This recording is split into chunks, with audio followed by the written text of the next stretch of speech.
வணக்கம். மூன் செய்திகளுக்கான ஸ்ரீதேவி. இன்றைய முதன்மை செய்திகள்.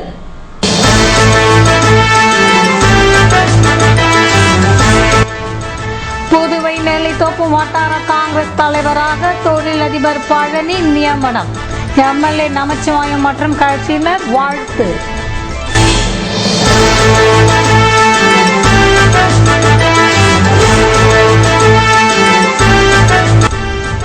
பிப்ரவரி 14 காதலர் தினம் கொண்டாட்டம். பரிசு பொருட்கள், வாழ்த்து அட்டைகள், இனிப்பு பொருட்கள் வாங்குவதில் இளம் பெண்கள் ஆர்வம்.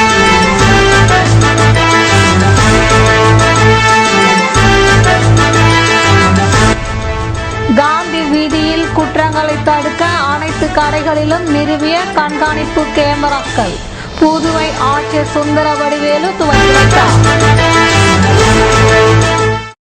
இனி விரிவான செய்திகள். புதுவை நெல்லித்தோப்பு வட்டார காங்கிரஸ் தலைவராக பழனி நியமிக்கப்பட்டுள்ளதை முன்னிட்டு அவருக்கு சட்டமன்ற உறுப்பினர் நமச்சிவாயம் மற்றும் நண்பர்கள் வாழ்த்து தெரிவித்தனர். புதுவை நெல்லித்தோப்பு வட்டார காங்கிரஸ் தலைவராக தொழிலதிபர் பழனி நியமிக்கப்பட்டுள்ளதாக கட்சி தலைவர் சுப்பிரமணியன் அறிவித்துள்ளார். இதனையொட்டி அவருக்கு நெல்லித்தோப்பு காங்கிரஸ் பிரமுகரும் நகரமன்ற முன்னாள் துணை தலைவருமான ஜான்குமார் அண்ணா நகரில் அமைந்துள்ள அலுவலகம் சென்று அவருக்கு வாழ்த்து தெரிவித்தார். இதேபோல் அவருக்கு சட்டமன்ற உறுப்பினர் நமச்சிவாயம், நண்பர்கள், தொழிலதிபர்கள், தொண்டர்கள் வாழ்த்து தெரிவித்தனர்.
புதுவையில் காதலர் தினத்தை கொண்டாட காதலர்கள் தயாராகி வரும் நிலையில் வாழ்த்து அட்டைகள், பூச்செண்டு விற்பனை செய்யும் கடைகளில் கூட்டம் அதிகரித்துள்ளது.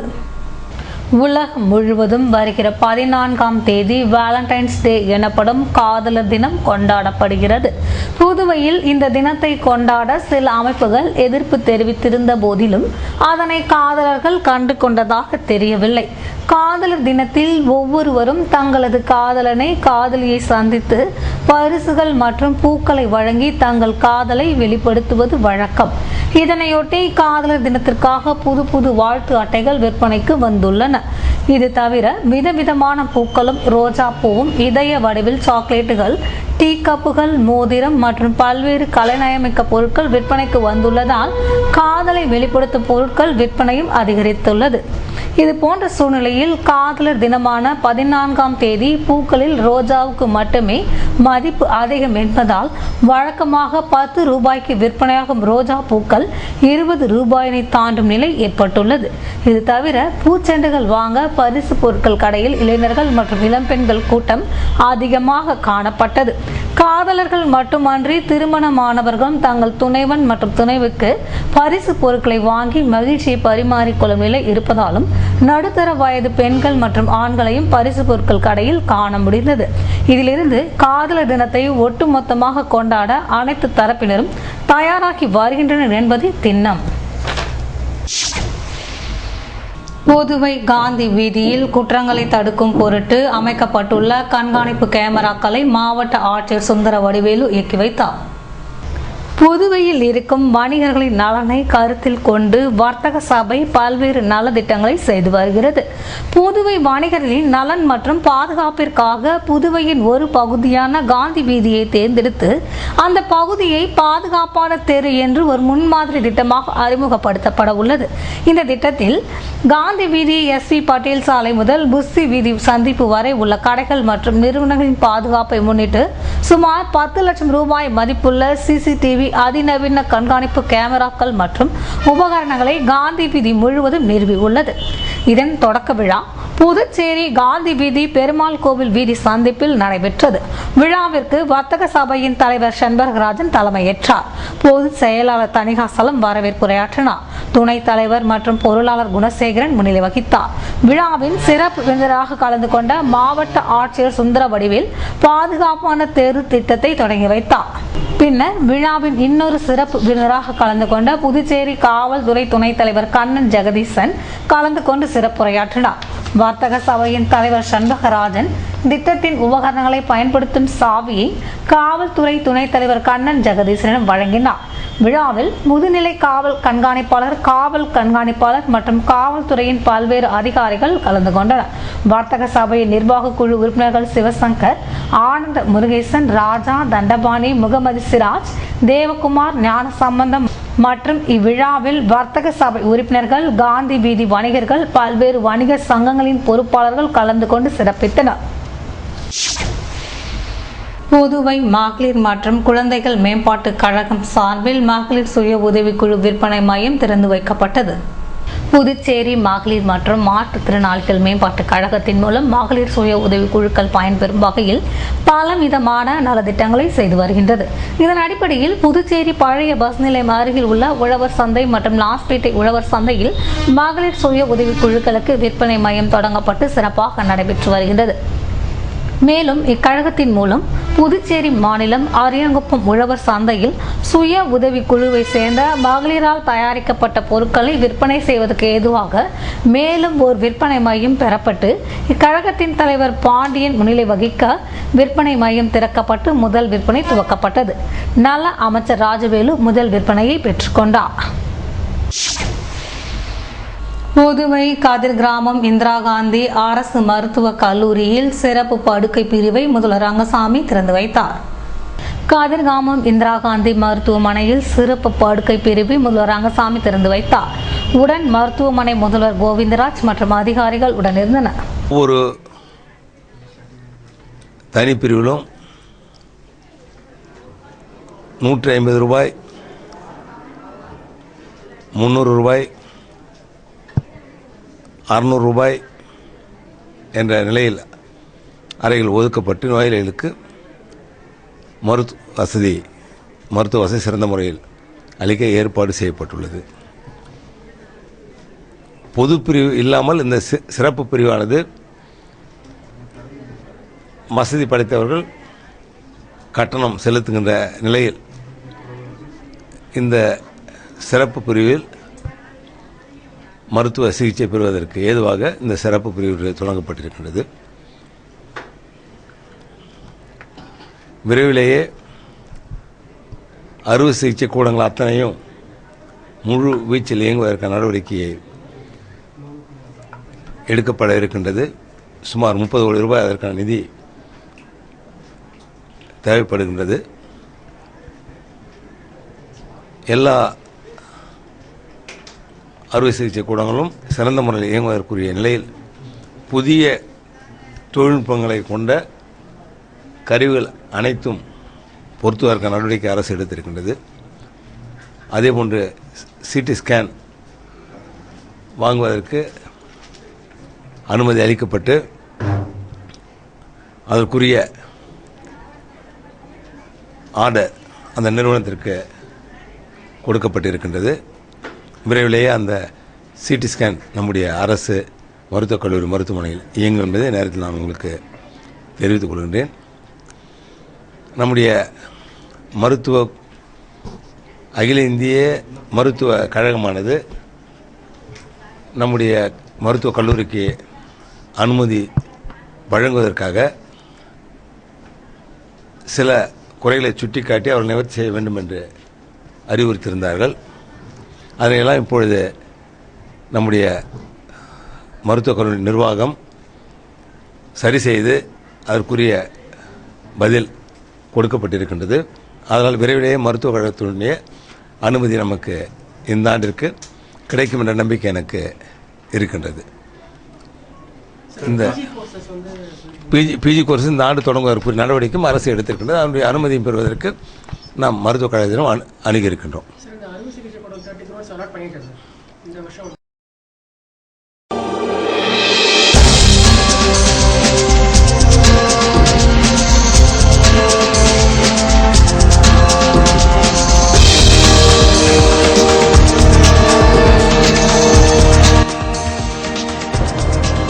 சிந்தனை சிற்பி சிங்காரவேலர் நினைவு நாள்.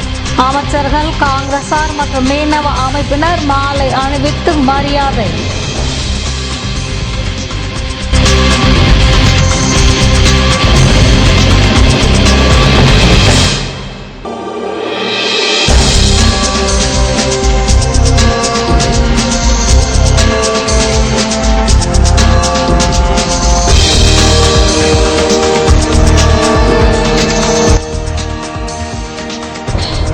ஊதிய முரண்பாடுகளை களைய வேண்டுமென தனியார் தொழிற்சாலை ஊழியர்கள் போராட்டம். சட்டசபையை முற்றுகையிட முயன்றதால் கைது. விவரம் விளம்பர இடைவேளைக்கு பிறகு.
செய்திகள் தொடர்கின்றன. புதுவை வேல்ராம்பட்டியில் ஓம் தம்பா அறக்கட்டளையை முன்னாள் அமைச்சர் வல்சராஜ் திறந்து வைத்தார்.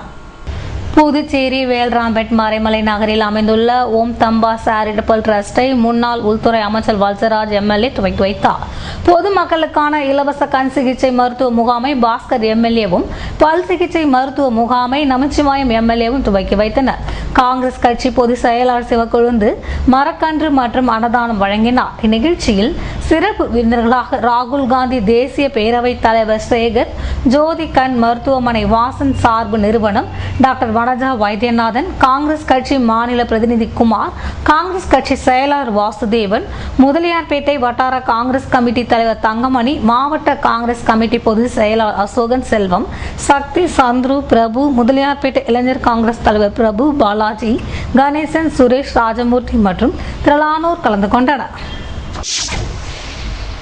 புதுவை உழவர் சந்தையில் புதிதாக கடைகளை வேளாண் துறை இயக்குநர் ராமமூர்த்தி திறந்து வைத்தார்.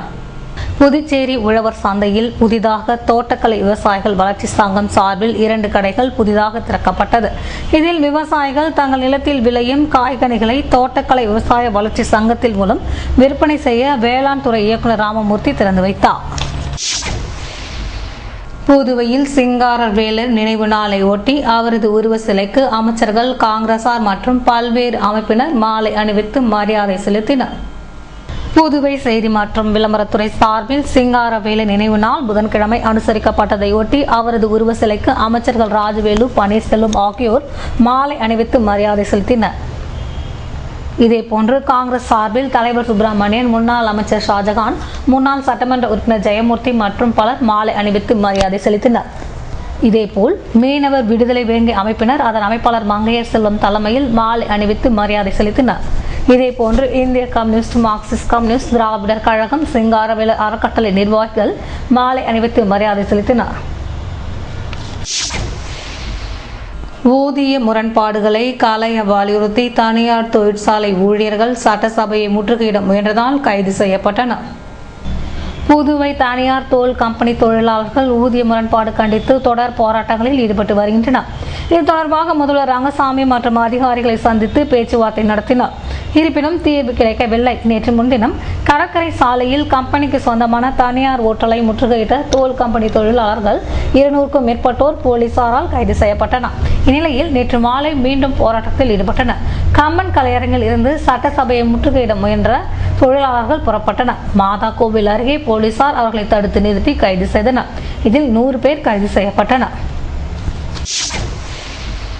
புதுவை திருவள்ளுவர் நகரில் முன்விரோத தகராறில் பெயிண்டரை கொலை செய்த வழக்கில் 4 பேர் கும்பலை போலீசார் தேடி வருகின்றனர். புதுவை முத்தியால்பேட்டை திருவள்ளுவர் நகரை சேர்ந்த பிரபு என்பவர் பெயிண்டராக வேலை செய்து வந்த நிலையில் இவர் மீது பல்வேறு வழக்குகள் நிலுவையில் உள்ளன. சமீப காலமாக திருந்தி வாழ்ந்து வந்த அவரை திங்கட்கிழமை மாலை 4 பேர் கொண்ட கும்பல் வீட்டின் வாசிலேயே வெட்டி கொலை செய்துவிட்டு தப்பி சென்றது. இது குறித்து வழக்கு பதிந்த போலீசார் தப்பியோடிய சத்யா, சங்கர், அப்பு உள்ளிட்ட 4 பேரை தேடி வருகின்றனர். பிரபுவை கொலை செய்த கும்பலுடன் ஏற்கனவே தொடர்பு வைத்திருந்த நிலையில் முன்விரோதம் காரணமாக இந்த சம்பவம் நடந்திருப்பது விசாரணையில் தெரிய வந்துள்ளது.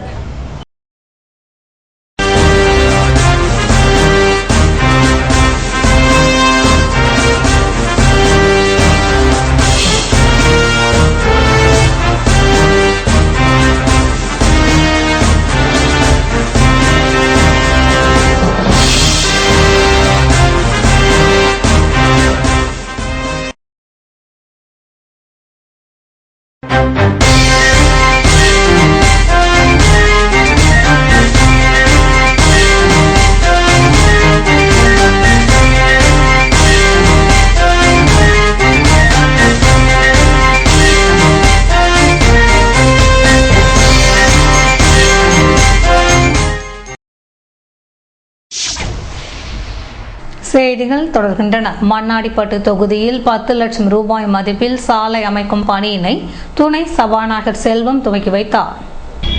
மண்ணாடிப்பட்டு கொம்யூன் பஞ்சாயத்து அலுவலகம் மூலம் சட்டமன்ற உறுப்பினர் மேம்பாட்டு நிதி 2013-14 கீழ் காட்டேரி அம்மன் நகரில் உள்ள மெயின் வீதி மற்றும் உட்புற வீதிகளுக்கு சாலை அமைத்தல் பணியின் மதிப்பு 10,50,000 ரூபாய். இந்த பணியினை துணை சபாநாயகர் தலைமையில் தொடங்கி வைக்கப்பட்டது. பூமி பூஜையின் போது கொம்யூன் பஞ்சாயத்து ஆணையர் ஆறுமுகம், கொம்யூன் பஞ்சாயத்து உதவி பொறியாளர் திருநாவுக்கரசு, இளநிலை பொறியாளர் சாந்தன் மற்றும் ஊரின் முக்கிய பிரமுகர்கள், பொதுமக்கள் கலந்து கொண்டு விழாவினை சிறப்பித்தனர். புதுவை சட்டசபையின் செயல்பாடுகள் குறித்து விருக்ஷா மாண்டிச்சேரி பள்ளி மாணவர்களுக்கு விளக்கம் அளிக்கப்பட்டது. விருக்ஷா மாண்டிச்சேரி பள்ளி மாணவர்களை முக்கிய இடங்களுக்கு சென்று நேரடி அனுபவம் பெறுதல் என்னும் பள்ளி செயல் திட்டத்தின் ஓர் அங்கமாக புதுவை ரெட்டியார்பாளையம், ரெயின்போ நகர் மற்றும் விழுப்புரம், திண்டிவனம் விருக்ஷா மாண்டிச்சேரி பள்ளிகளின் மாணவர்கள் இன்று புதுவை மாநில சட்டப்பேரவைக்கு வருகை புரிந்தனர். சட்டப்பேரவை அலுவலர்கள் மாணவர்களை வரவேற்று அவர்களுக்கு இந்திய அரசியலமைப்பு சட்டம் பற்றியும் புதுவை சட்டப்பேரவையின் அலுவல்கள் பற்றியும் விளக்கமாக எடுத்து கூறினார்கள். மாணவர்கள் ஆர்வத்துடன் அவற்றை கேட்டும் தெரிந்து கொண்டனர். இது ஒரு மகிழ்ச்சியான அனுபவமாக இருந்தது என்றும் தெரிவித்தனர். அப்போது அங்கு வருகை தந்த மாநில முதல்வர் ரங்கசாமி மாணவர்களை அன்புடன் வரவேற்று அவர்கள் படிப்பு பற்றி கேட்டறிந்தார். முதல்வருடன் உரையாடியது மாணவர்களுக்கு பெரும் மகிழ்ச்சி அளிப்பதாக அமைந்தது. மின்துறை அலுவலகத்தில் யாகம் நடத்தியதை சமூக அமைப்பினர் தடுத்து நிறுத்தியதால் பரபரப்பு ஏற்பட்டது. புதுவை வம்பாக்கீரபாளையத்தில் மின்துறை தலைமை அலுவலகம் இயங்கி வருகிறது. அலுவலக வளாகத்தில் அரச மரத்தடியில் ஆஞ்சநேயர் கோவில் உள்ளது. இக்கோவிலுக்கு இன்று கும்பாபிஷேகம் நடத்த மின்துறை ஊழியர்கள் முடிவு செய்தனர்.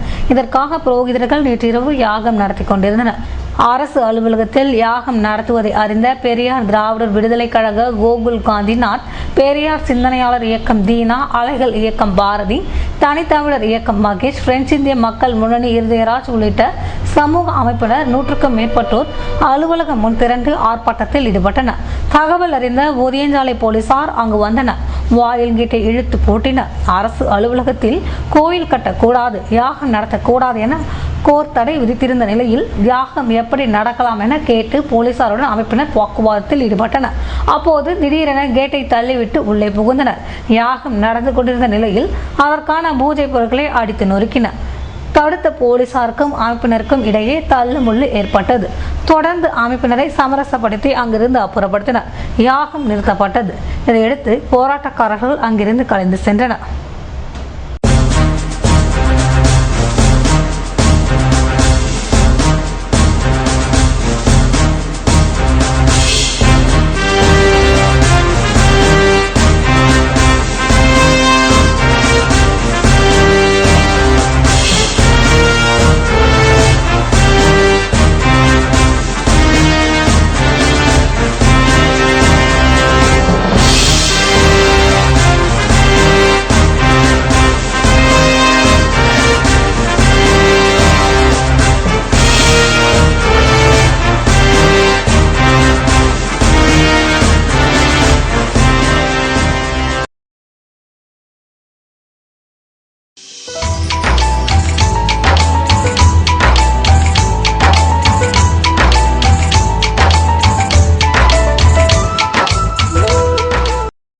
புதுவையில் இன்றைய வெப்பநிலை அதிகபட்சமாக 29 டிகிரி செல்சியஸாக பதிவானது. நாளைய வானிலை 30 டிகிரி செல்சியஸாக காணப்படுவதுடன் இரவில் கடும் குளிருக்கு வாய்ப்பிருப்பதாக வானிலை மையம் தெரிவித்துள்ளது. புதுவை கடற்கரையில் இருந்து சுமார் 50 கிலோமீட்டர் தூரம் வரை இன்று 3 அடியாக காணப்பட்ட கடல் அலை உயரம் நாளை 2 அடியாக காணப்படும் என்றும், தென்மேற்கு திசையிலிருந்து 21 கிலோமீட்டர் வேகத்தில் காற்று வீசும் என்று சென்னை வானிலை மையம் தெரிவித்துள்ளது.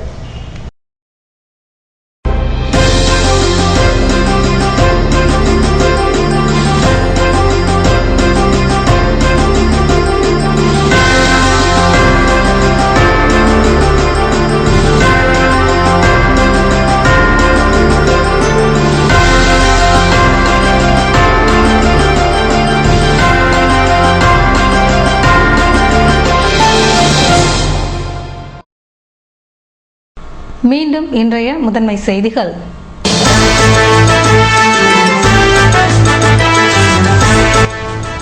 புதுவை நெல்லித்தோப்பு வட்டார காங்கிரஸ் தலைவராக தொழிலதிபர் பழனி நியமனம்.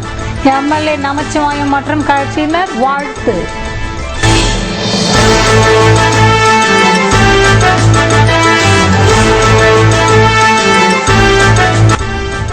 பிப்ரவரி 14ஆம் தேதி காதலர் தினம் கொண்டாட்டம். பரிசு பொருட்கள், வாழ்த்து அட்டைகள், இனிப்பு பொருட்கள் வாங்குவதில் இளம் பெண்கள் ஆர்வம்.